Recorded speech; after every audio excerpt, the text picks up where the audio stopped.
Have you ever stopped and wondered why some of the most brilliant analysts you know just can't seem to make money trading?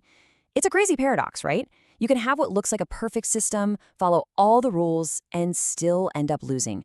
Well, let's dive into that because today we're unpacking the legendary work of trading coach Mark Douglas, and we're going to reveal the one thing that really separates the winners from everyone else.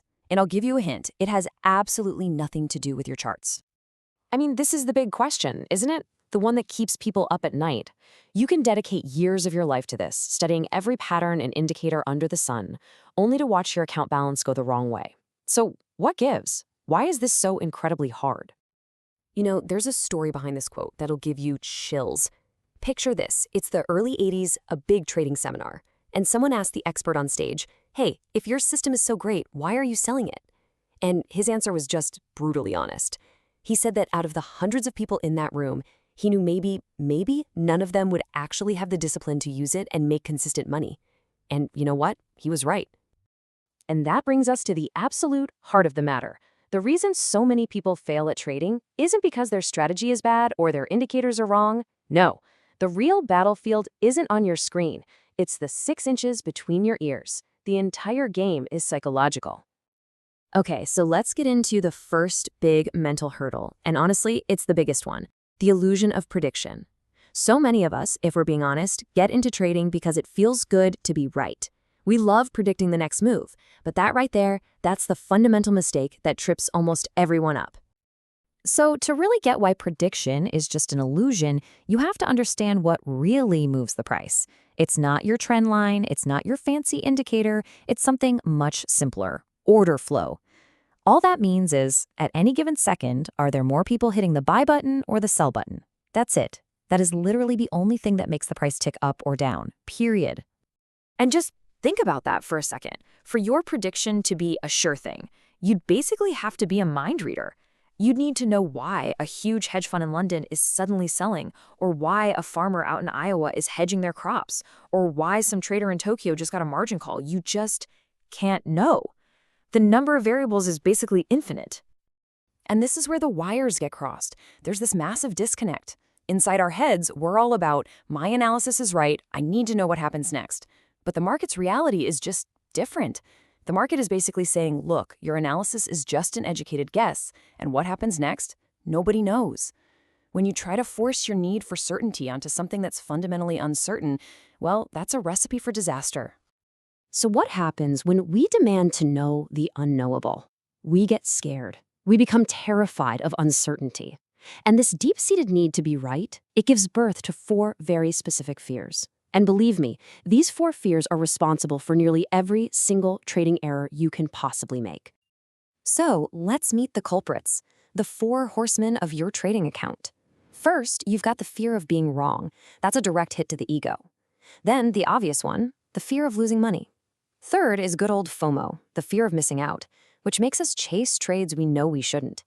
And finally, the fear of leaving money on the table, the one that makes us panic sell a winning trade way too early. Seriously, think about your last few mistakes. I guarantee one of these guys was pulling the strings. But here's the really dangerous part. Fear isn't just a feeling in your gut. It literally changes what you see on the screen. When you're in a trade and you're scared of losing, your brain starts to filter reality. You'll start to see only the little bits of information that confirm your belief, while becoming completely blind to the giant, flashing warning signs telling you you're wrong. Fear makes you blind to the truth. Okay, so if trying to be a fortune teller is the problem, what's the solution? Well, it's a complete paradigm shift, a total change in perspective. You have to stop thinking like a gambler who's desperate to win the next hand, and you have to start thinking like the casino itself. And this distinction, right here, this is everything. A gambler is emotionally attached to every single hand. They hope this next one is a winner. The casino? The casino couldn't care less about the next hand. They know that over thousands and thousands of hands, their small statistical edge guarantees they'll make a profit. They don't think in predictions, they think in probabilities. Think about what happens when someone hits a huge jackpot. Does the casino owner panic and shut everything down? No way. They see it as a simple business expense. It's just the cost of running a profitable casino. And for us as traders, we have to start seeing our losses the exact same way. A losing trade isn't a failure. It's not you being wrong. It's just the cost of doing business, the price you paid to be in the game for the big winners. Mark Douglas put it perfectly. To really make this shift, you have to completely let go of what happens on any single trade. Your system, your edge, it only works over a series of trades. Any individual trade by itself is just a random event. It's no different than a single spin of a roulette wheel. Okay, this all sounds great in theory, but how do we actually put it into practice? How do we trade without our emotions hijacking the whole operation? Well, it all comes down to a few core actionable principles that will help you build that casino mindset from the ground up. All right, here's your checklist. This is the practical stuff. First, before you even think about clicking the mouse, you must completely and totally accept the risk. You have to be genuinely okay with losing the amount you've set for your stop loss. Second, stop trying to predict. Your only job is to execute your edge when it appears. Don't guess if this one will be a winner. Just execute. Third, redefine your idea of success. It's not about one trade. It's about a sample size of trades. Mark Douglas suggested thinking in batches of 20 to 25. If you can do this, you'll be able to act without hesitation because the outcome of any single trade no longer has any emotional power over you. So, I'll leave you with this final thought. A question to ask yourself the next time you're about to put on a trade. Just stop for a second and ask, am I doing this because I want to be right, or am I doing this because I want to make money?